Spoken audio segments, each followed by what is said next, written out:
All right, so I just wanted to go over some of the recent trades that I've done, recent market action, and to help you kind of adapt to what is changing in the stock market. Because there has been a change over the past few days. I'm not sure if you noticed, I brought it up a few times in the chat room. It exists, and it would be wrong of you to ignore that. But before I do that, first I gotta give a shout out to my long-term newsletter. This was a video I sent out on April 6th. So what is this? Roughly 2 months ago, and I said an unknown stock with potentially big upcoming news.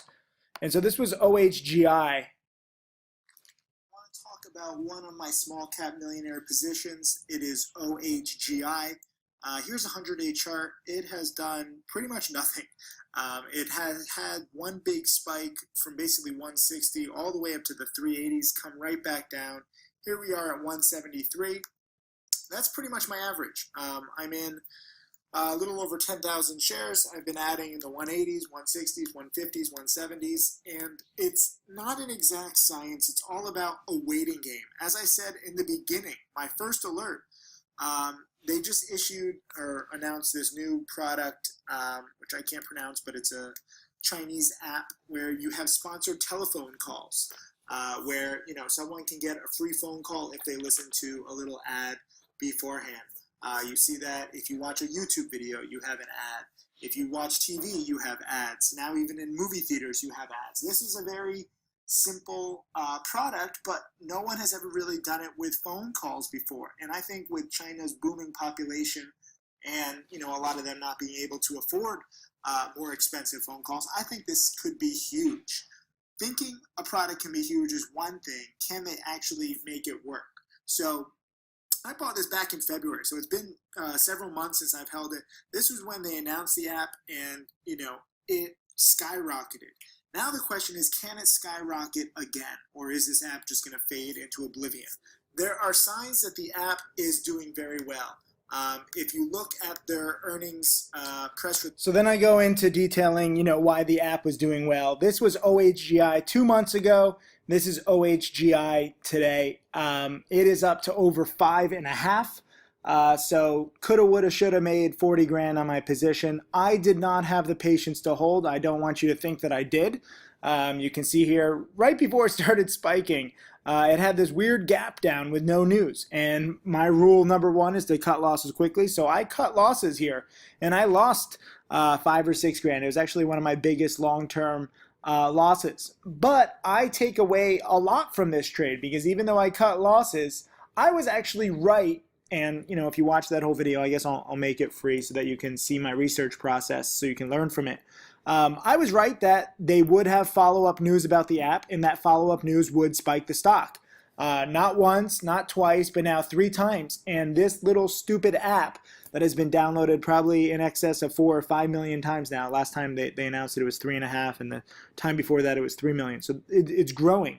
But this kind of app that competes with WhatsApp and Skype, this is the single hottest penny stock. And it is not random that I picked it. I might have mistimed it. I might not have personal trading profits. But the beautiful thing about my long-term newsletter is that, most people have learned to ignore my sell alerts. Frankly, that's what it comes down to. Even you short-term newsletter subscribers have learned to ignore my sell alerts. I'm not the best timer, but I guarantee you that I am the best at being on the right track. And I'm glad that several students in the past few days have emailed me and messaged me. I'll post them when I have a chance. Some people are still holding it, but they're up between 10, 20, and one guy is up 45,000 on his position. And I don't know how high this goes, but I am very proud to have brought it to people's attention. And a lot of people say, Tim, only focus on, stocks trading 2, 3, 4, 5 million shares a day. Otherwise, you're a pumper. Listen, I spotted this company. I spotted the app. The stock had already spiked. I'm not claiming that I found it before this spike, but I held it for several months. And sometimes with low volume stocks, especially when they have a catalyst, if you watch that video, which I'll post later, you will see that they were hinting in the press release. They said that, where is it? Let me just show you. In this press release, I have to play this video again. Which was on April 1st. They basically said, blah, blah, blah, we're working with big companies. We've negotiated with some tier 2 customers. to a revenue share where the company receives a percentage of all future revenue. In the medium to long term, this is expected to generate greater recurring income. So that means basically not short term. So scroll down, hurry up, Sykes. And then they also say that this is really cool. So they have proven and validated our technology by signing up Tier 1. Okay, I'm tired of listening to myself.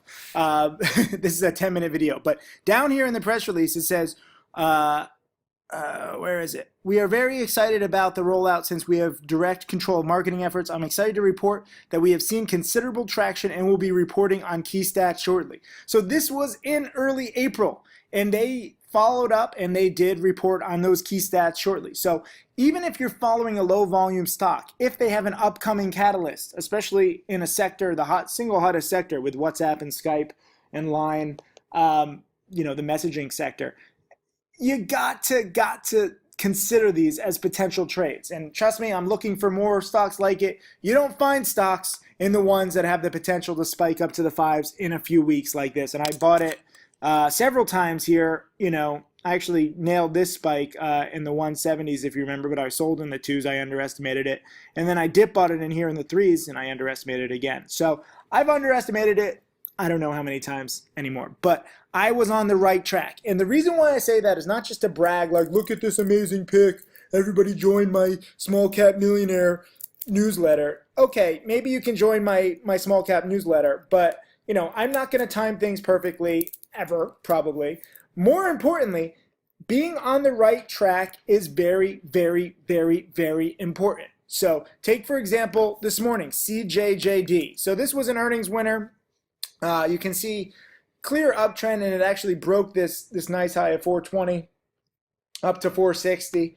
I didn't want to buy on this initial spike, and it's scary to buy on that spike, but I did start buying it in here on the dip in the 390s, and I thought that it could spike back to 410, 420, 430, maybe even 440. As it turned out, the dip was a lot longer to the 360s, and now it's bouncing a little bit, but this is not good price action to buy into. But I will always look to dip buy earnings winners, because that is being on the right track. Some of you guys shorted it, and you shorted it like at 410 and 4 and 390.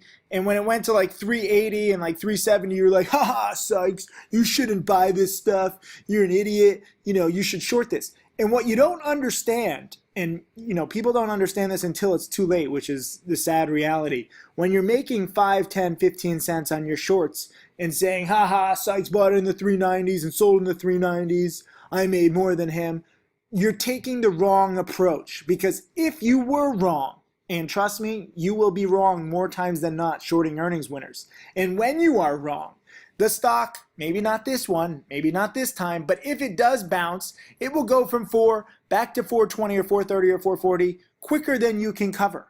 So while you have made 10 or 15 cents a share on your shorts, you are taking the wrong approach and risking far more than you understand. And you're judging your approach based on how the trade comes out for you. And that's not the right way. Even though I lost money on OHGI initially, and I made it back with my other buys and dip buys, but even though I didn't, execute my long-term trade well, my research process was dead on. My prediction was dead on.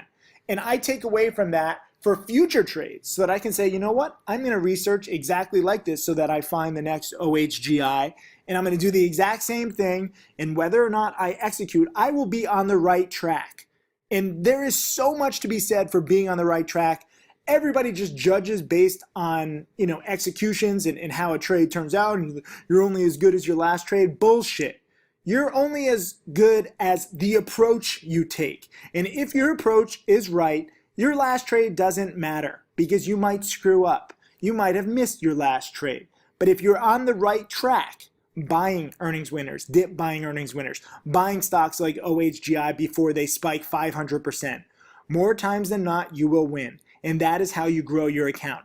If you don't believe me, if you want to short earnings winners, and if you want to short stocks like OHGI or PBMD, which wiped out too many traders from other chat rooms and newsletters, totally wiping them out, losing 30, 40, 50, 60, 70, 80, 90% of their assets in one trade, do not say that I did not warn you, because this is your warning. The stuff that I teach might not always work out. In fact, lately, I've been trying to buy morning spikes and they all suck. It happens. I will still dip buy and I will still try for morning spikes. I will adapt. I'll tell you, CJJD, when the fact that it couldn't really spike here despite the huge volume, that means that the next time I see something like this, I'm going to trade with a smaller position size because the market is telling me, hey, this strategy isn't working right now. MOBL, remember I had this one overnight because it was spiking quite nicely. I'm glad I sold roughly 3/4 of my position here in the mid 630s, just because I didn't like how long it was taking to spike, and I'm glad I played it safe. Today I had to cut losses. It's come back a little bit, but this is a failed morning spike. What I'm going to take away from this, does that mean I'm not going to buy the next small company that partners with Google? Hell no. I will do this trade over and over and over again. I might sell all my position into the close and not wait for, a potential morning spike the next day if the market tells me what it's been telling me lately.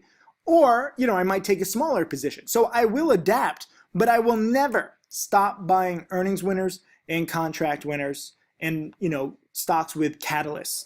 AXN, a lot of you guys did very well.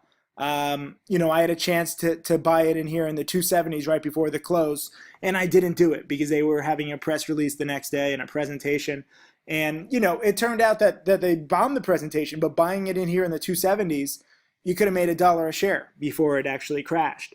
And a lot of you guys nailed that. Even though I didn't nail it, you guys were on the right track. I had the chance to make the trade. I decided to wuss out. So I will miss trades left and right.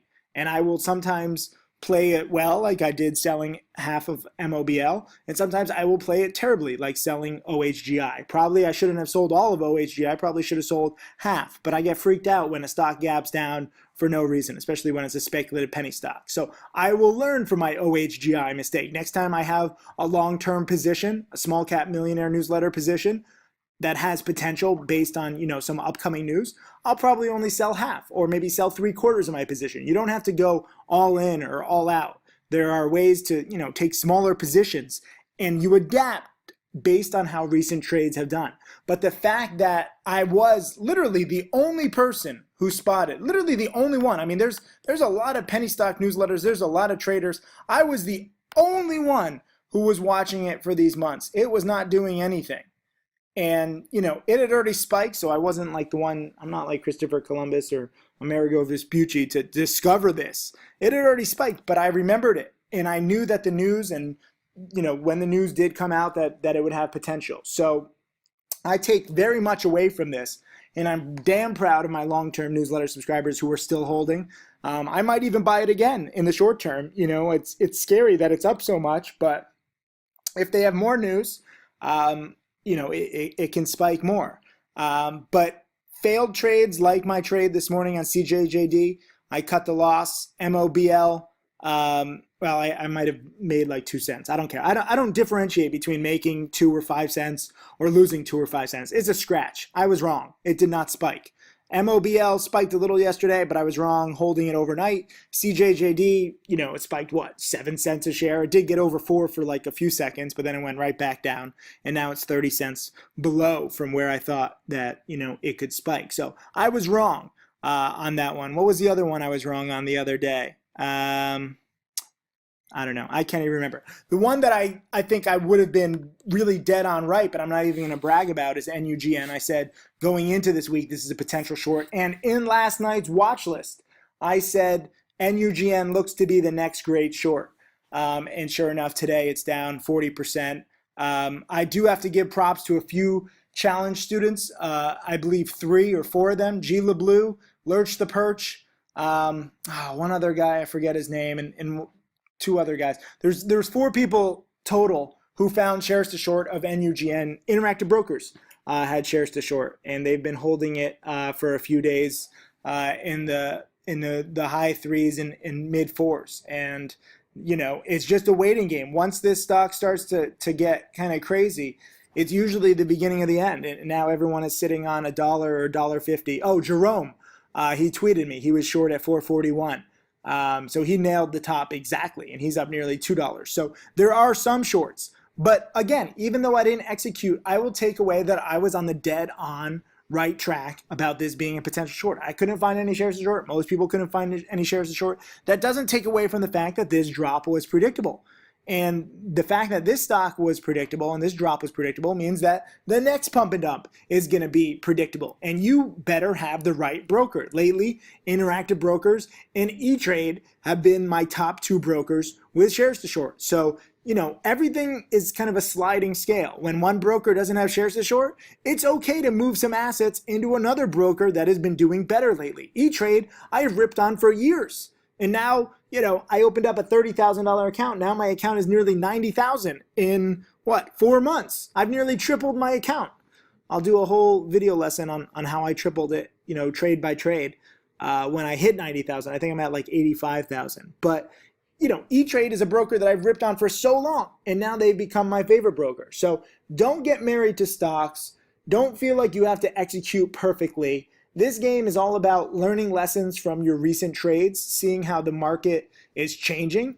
Namely, morning spikes have been failing the past few days, and you know you're gonna have to probably learn a little bit more about short selling in the coming few weeks and months. And you know you do the best you can, but do not try and judge a strategy based on, you know, 1 or 2 or even 3 or 5 trades. The way that I judge these strategies, I mean, I've done thousands of trades with every single pattern, and I've really isolated the best patterns that have performed the best. And I only change it, you know, I might be a little less aggressive, I might take smaller positions, but far and away, you know, OHGI proves it and NUGN proves it. You know, it's not random when I'm picking these stocks that can shoot up 500%, and it's not random when I'm, you know, picking the stock that's going to be the best short and it drops 40%. It's not a self-fulfilling prophecy because I mistimed OHGI and I didn't even trade NUGN. So whether I made these calls or not, they would have happened. But I take a lot away from it, the fact that, you know, I was on the right track on both of them. In my mind, that is a win. And when you can be on the right track again and again and again, sometimes you will execute. Sometimes there will be shares to short of NUGN. Sometimes OHGI won't do a weird ass dip before it spikes 500%. So I will keep doing exactly what I've been doing because I am on the right track. If you want to bet against me, I welcome it. There are a lot of people who think I'm full of shit. Go ahead. Short earnings winners. Don't pay attention to my warnings. Don't heed my warnings. You know, try and dip by these pump and dumps when they're crashing and see how you do. Inevitably, people find that what I teach actually works because what I've been doing is teaching everything that has worked for me for over 15 years. Shit doesn't change overnight. These patterns work again and again and again, roughly 3/4 of the time, which is my winning percentage. So whether I'm traveling, whether I'm sleeping in, whether I just get, you know, antsy, whether I cut losses, and you know I would cut losses again on OHGI. My mistake was not getting back in. If you make a mistake on a trade, it's okay. It's not the end of the world. You don't have to be perfect. But to be rich, you really should be on the right track. I don't know how many more times I can say on the right track. It's turning into a drinking game. Every time I say be on the right track, you need to take a shot. By the end of this video, you're trashed. But you know, congrats to several of you challenge students who found NUGN in your banking 10, 20, 30, 40%. Congrats to my long-term newsletters subscribers, small cap millionaire subscribers who are making 100, 200, 300, 400% on OHGI. All of you guys have done better than me, and that makes my day. This is not a competition to see who can be the best trader. This is a competition to see who can learn the most, learn the quickest, and increase your wealth the most over time. 1, 2 trades, 1 month, 2 months. This is just little blips in your whole journey as a trader. And you have to really look at it like a journey. I know many of you, you know, you lose and you're disheartened. Your confidence level goes down. You lose on 3 trades. You're like, oh my God, it's the end of the world. Nothing is the end of the world unless you blow up. And rule number 1 for me is to cut losses quickly. I'm very proud of the fact that while many people make fun of how cowardly and safely I trade, no one has ever blown up following my rules. And there's a lot to be said for that. If you follow other people's rules and you're a gunslinger, you'll have more action, you'll have more ups and downs, it'll be more exciting, you'll have more adrenaline, but you might also blow up and lose everything. So that's my warning, that's my video for today. I will see you guys in the chat room. Remember, you do not have to trade. Okay, NUGN was a great short setup, but most people don't have shares to short. If you can't find shares to short, say no borrow, no cry. Thank you. My name is Tim Sykes, and I teach people to trade stocks. I am a self-made multimillionaire. So this is the ideal trade that I'm going to talk about. I want you guys to understand every single aspect of this trade